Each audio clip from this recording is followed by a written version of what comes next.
Hello. I am going to talk about Hi Mama Vlogs. I am going to talk about a certain topic today na hindi natin masyadong napag-uusapan, but I feel like it is something that I need to comment on na nakita ko online.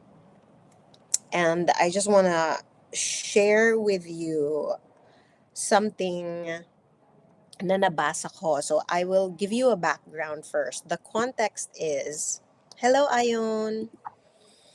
The context is, may nakita akong post online from a chain of restaurants. And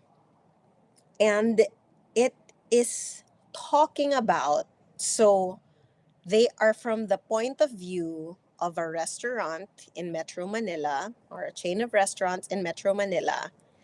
And I think yung gusto nilang pag-usapan is the use of PWD cards, or persons with disability, PWD cards for restaurants.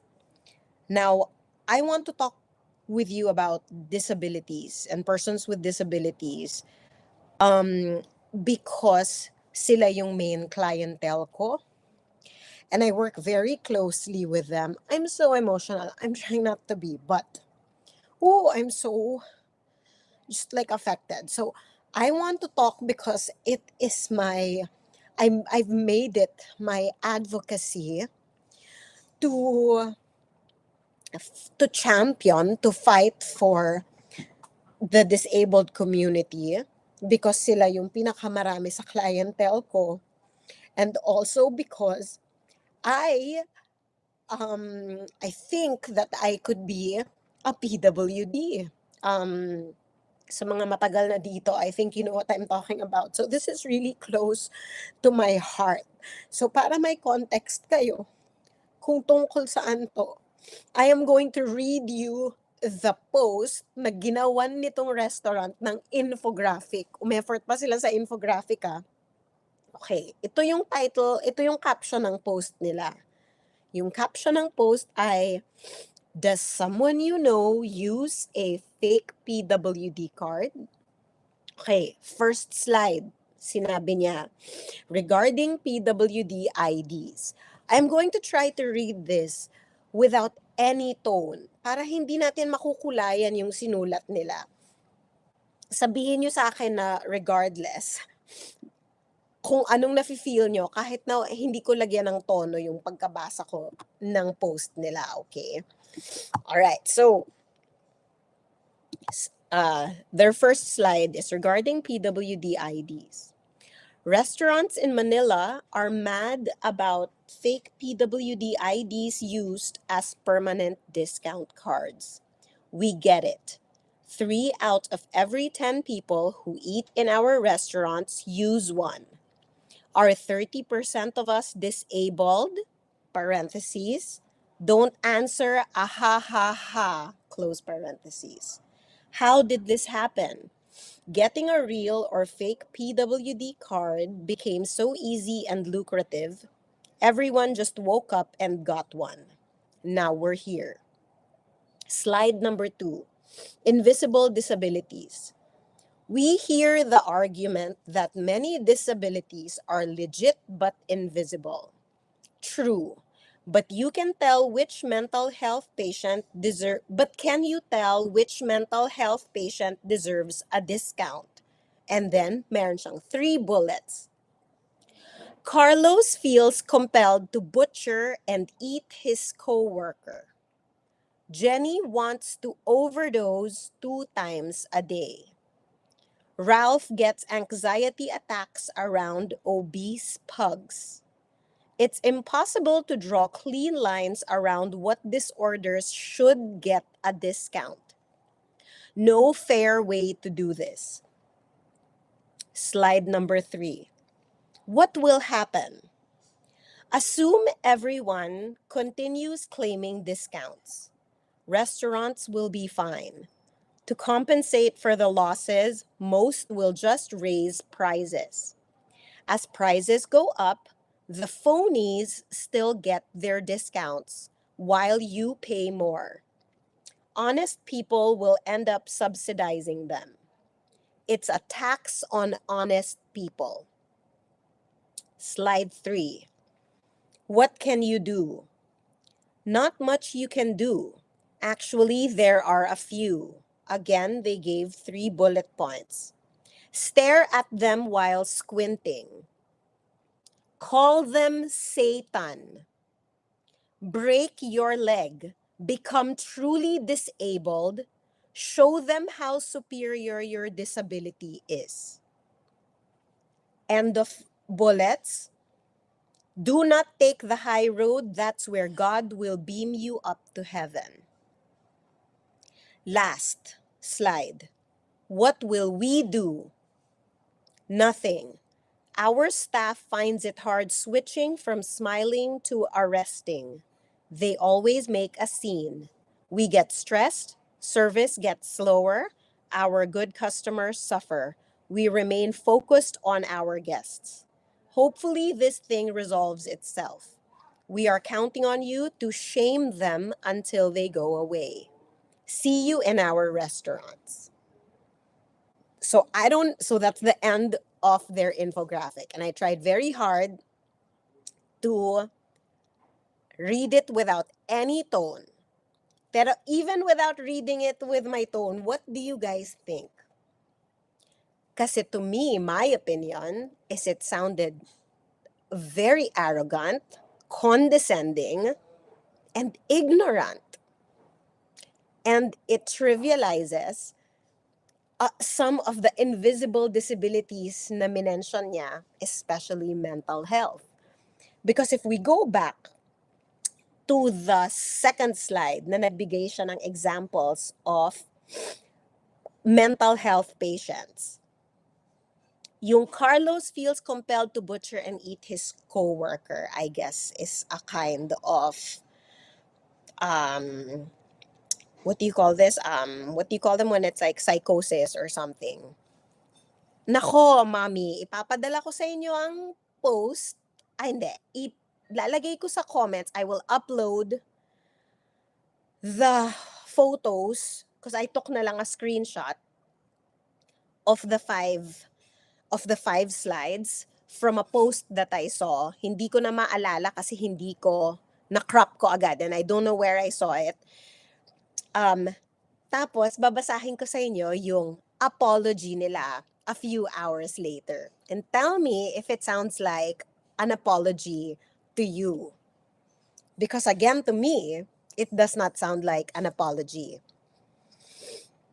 Ay, sorry. I'm so sorry. May facial expressions pa rin ba? Hindi ko mapigilan. I am so transparent.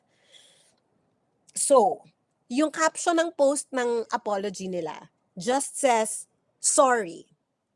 Again, gumawa sila ng slide for their apology. Many friends told us what we said was wrong. They are right. You should be angry with us. We've been frustrated by our experiences with PWD IDs, so we dragged everyone into it unfairly. We were insensitive as we trivialized issues that we should have taken seriously. We're very embarrassed and disappointed with ourselves. That was inexcusable. We understand if you doubt our sincerity, but we still want to apologize to those we hurt. We're sorry and won't happen again. But then again, their caption is, sorry. And I don't know if that's a Gen Z, Gen A, Alpha thing, but, and I say this so many times to the people that I counsel and when I do my libreng consulta here, our words matter. Our manners matter. So kung hindi man nila pinag-isipan kung paano nila magsosorry about what they said about people with disabilities, hindi man lang sila umeffort to fix the manner in which they're going to say it, then obviously it's not very sincere Kaya siguro sinama nila doon sa sinabi nila na, "We understand if you doubt our sincerity." Alam niyo naman pala, eh, na that's how you will come off. Then, para kayong batang pinag-sorry pero ayaw talagang mag-sorry. Alam mo yung mga mag-sorry ka sa kapatid mo, mag-sorry ka sa kapatid mo pero ayaw mo talaga. So, nag-sorry kung galit na galit pa rin. So, let me just talk about let's go back to yung examples niya, no, nung invisible disability. And I want to tell you why this affects me so much. Okay, I wrote some very quick notes lang for myself because ayokong medyo lumayo ako dun sa point ko sa live stream na to. I'm so sorry, hindi ako magkukonsulta today. I just wanted to really talk about this as my community who I feel like understands what it means to have someone you love disabled. Okay. So, I feel like I feel so bad about this because hindi naiintindihan ng marami siguro kung bakit kailangan ng discounts ng mga persons with disabilities. And so I want to explain it to you as part of my advocacy. Bakit nga ba kailangan silang bigyan ng discounts? May meaning yan. Hindi lang yan dahil naaawa tayo sa kanila. Hindi po yan ang ibig sabihin ng binibigyan natin ng discounts yung mga may disability. First of all, ano bang nangyayari kasi kapag may disability? It means that you lose access to some of the things in this world. Especially in our world na ang reality is the world is still made for able people. There are countries and there are efforts to make accommodations for people with disabilities. Pero we are so far, mas lalo yung bansa natin. Ang layo-layo natin sa accessibility and other inclusion principles. Kaya nga, nagbubunga ng ganitong opinions about disabilities sa bansa natin. And supposedly, I feel like if you are managing a social media page of a big chain of restaurants, you are probably an educated person. And so, mas, nakakagalit pa na they sound educated, but their content is not educated.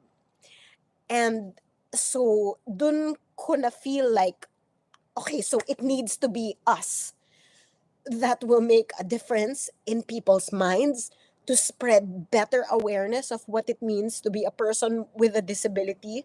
So I just want to talk about why persons with disabilities need these discounts. I'm not even talking about the ones who are getting fake ones, okay? I am just advocating for PWDs, especially those with invisible disabilities like the ones that I work with. Okay. So persons with disabilities receive discounts, most especially for medication, but also for lifestyle things like restaurants, movies, etc. Here's why. I'll give you a couple of reasons why.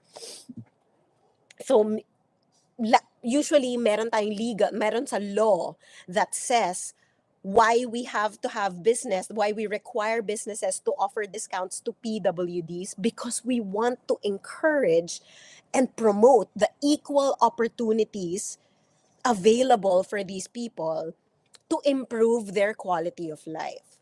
The number one goal of every advocate and of everybody who is in the community of PWDs wants to improve the quality of life of PWDs. Well, of everybody. If you look at it, it's just that everybody deserves the great quality of life. Kaso nga, if you are disabled, you don't have a lot of access for that great quality of life. And so sa atin, for example, in the Philippines, we have the Magna Carta for Disabled Persons, RA 7277, which requires restaurants to give discounts. And kasama yung mga lifestyle stuff at hindi lang mga gamot, because we want to encourage disabled people to keep participating in society. A lot of people who are disabled feel like, oh, lalabas ako ng bahay pero ang hirap kapag what if walang stairs? What if masyadong maingay? What if masyadong maliwanag yung lights, hindi ko kaya? So because so many things can be so hard for them, a lot of them just choose not to go out anymore and participate in society.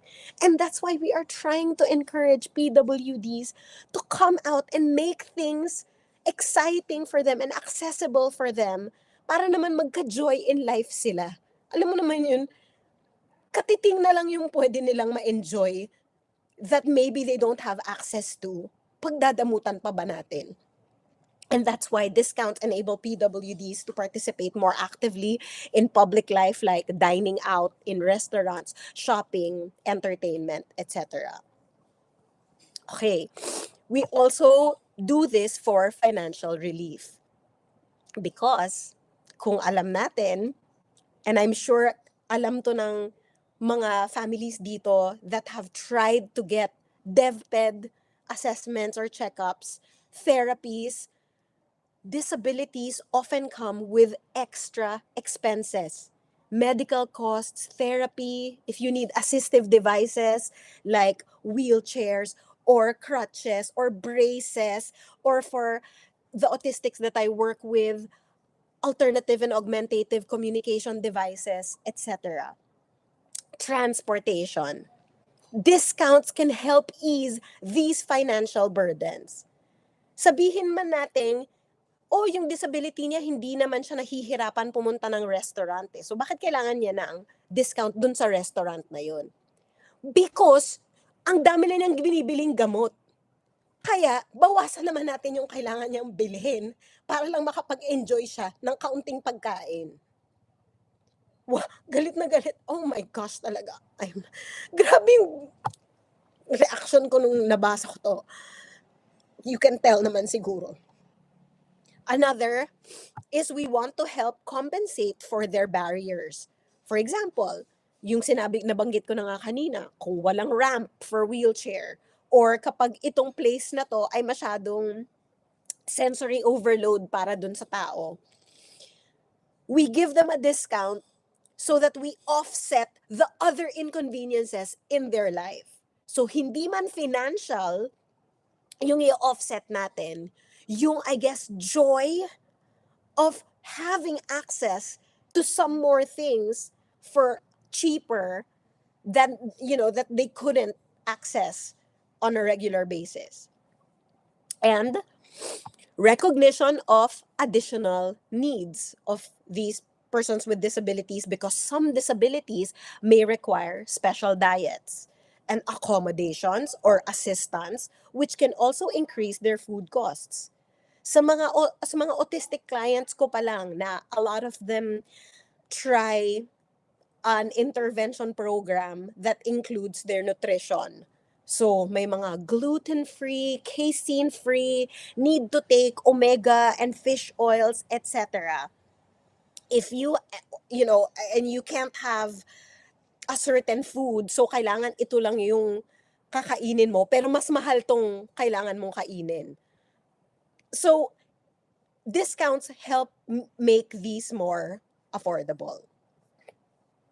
So, I guess yun yung kinagagalit ko, is that it's so concerning when a pretty big business will mock or undermine the accessibility policies designed to support the ones that need it in our world, in our society. And so, it's not just, so my initial reaction is, this is so poorly worded and is such a bad tone, but that's the least of my concerns. The more concerning thing is that it's not just offensive, it's harmful, because it reinforces the stigma towards persons with disabilities. So, and then babanggitin ko sa inyo na in case hindi nyo pa napipick up from everything I've said, other invisible disabilities aside from mental health are autism or ADHD or um, what other invisible disability, hindi na ako makaisip ng straight right now. Ko ba sinulat yun? Yeah, so, and examples of visible disabilities like wheelchair users or conditions that have physical traits like Down syndrome or cleft lip and palate. But so, alam nyo ba na wheelchair users, just because they use a wheelchair, doesn't mean they need to use it all the time.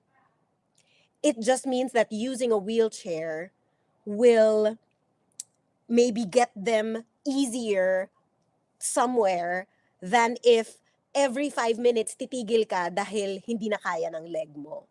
You can stand, you can walk, but for a short period of time.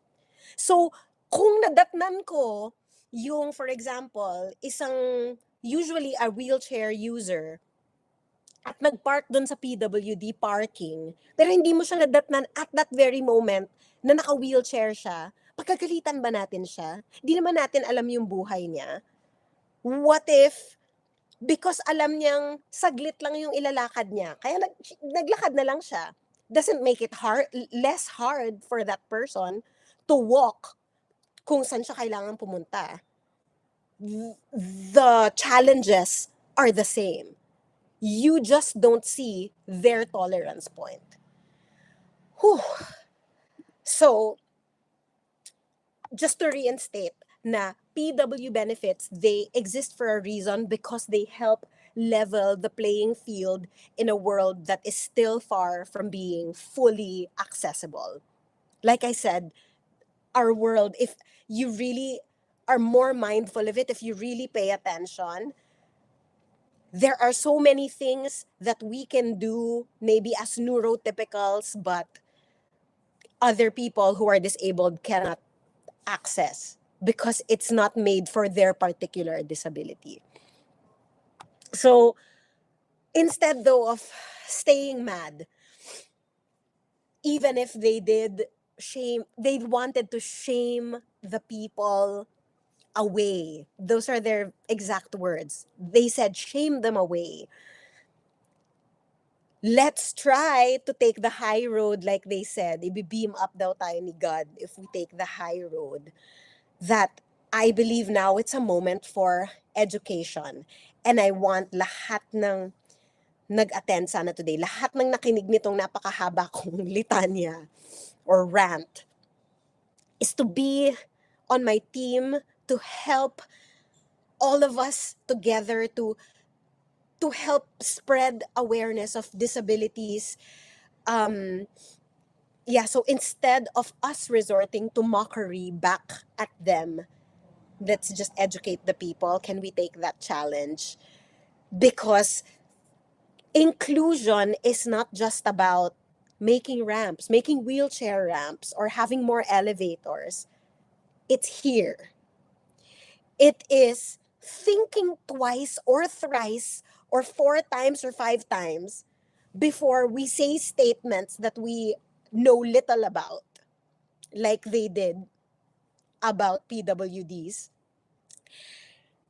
It's about respect and dignity and acknowledging that there are so many different kinds of people in this world and different ways of experiencing this world, and that they also deserve the equal opportunities to enjoy this world.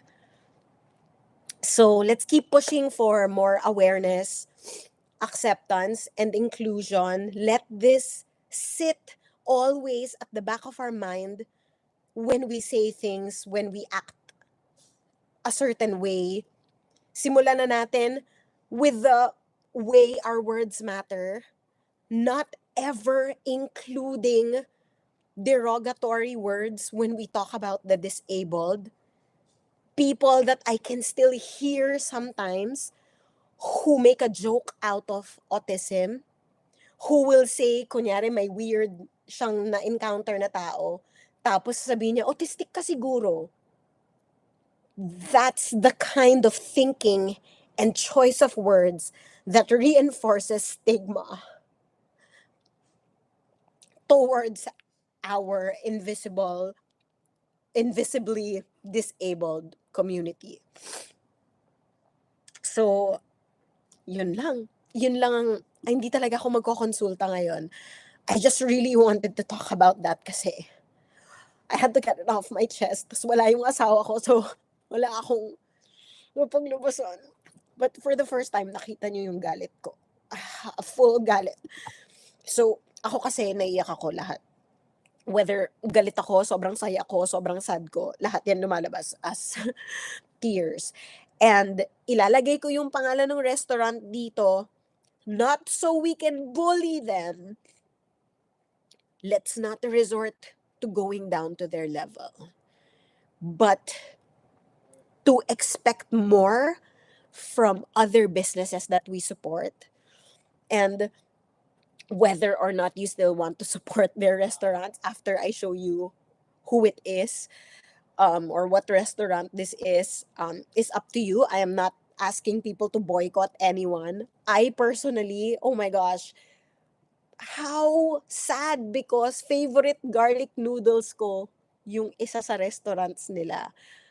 And it's just not in my heart anymore to go there and hear na their staff get into arguments daw about using PWD cards.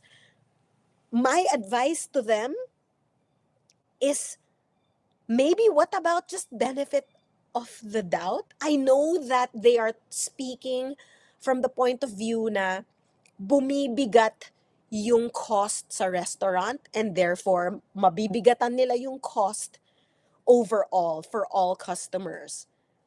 But you know what? Like I've said before, we choose what hard things we fight for. Will we get into an argument about whether or not fake yung PWD card nito, or just give them the benefit of the doubt na baka invisible yung disability nito, hindi ko alam yung buhay ng taong to? And also, what can we ask from our society? Maybe what it means is that we have to have better policies about who gets a PWD card. I don't know, government, maybe we need to have better regulations. The doctors that give this, huwag kayong magpapabayad, huwag kayong magpapauto na mabigyan nyo lang yung mga kaibigan nyo ng fake PWD card. I don't know how it happens. I have not come across anyone who got a PWD card. So hindi ko alam how it happens that people get fake PWD cards. I am not doubting that there are people who get fake PWD cards because nakakakuha nga ng fake na driver's license. Safety yung katumbas nun.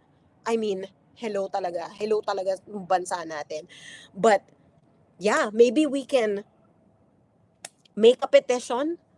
I don't know, rally our local government units to make it better, to know who will get a PWD card and what, I don't know, better regulations on getting discounts. But it is not the fault of the persons with disability. And I hope not to hear any more people defending this mindset of kawawa naman kasi yung restaurants. Yo, if you have a disability, mas kawawa yung mga disabled dahil ang daming inaccessible sa kanila. Okay, gumaang na yung loob ko, guys. Thank you so much. So, just to read some of your support here. Thank you, Jer. Thank you, guys. If you love someone who is disabled, you are my people. I mean, you know where this is coming from.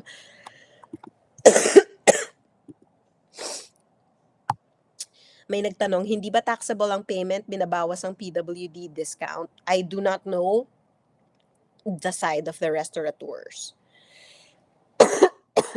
I'm not sure how it works. But I know na yung restaurants ang sumasahod nun. But I don't know the details. Meron tayong suggestion, I guess, here na PWD cards should have verification like national ID system to confirm if the ID is true or not. Sistema ang kulang kasi. Tama, sistema natin. Thank you also. Thank you guys. I am so sorry na wala akong sinagot about speech delays today, but I will be back because it is February and hindi pa ako naglilibreng konsulta. But thank you all for listening to my rant. And I hope you learned something if you didn't know about PWDs and PWD cards. But now you know that you can get discounts at restaurants. But I guess also, so my advice to the people naman with PWD cards is that, you know, by all means, use your PWD cards because once I receive my official diagnosis, na iniyakan ko ng ilang taon na, I know how it feels when you feel like, bakit sobrang hirap pala sa akin? And you wonder if ganun din pala kahirap sa ibang tao. Tapos ma-realize mo na, oh, all the while, I could have been undiagnosed pala. That's why it was hard. But I'll talk about that next time. Thank you, everybody. That's it. Bye. Oh, but someone made hi teacher, my son is talking na po. He always responds na po. All your tips po super naka-help. Thank you. Oh, that's a good way to end this. Thank you, everybody. Thank you for sharing that, Mary Christine. Hanggang sa muli, guys. Paalam. Mabuhay.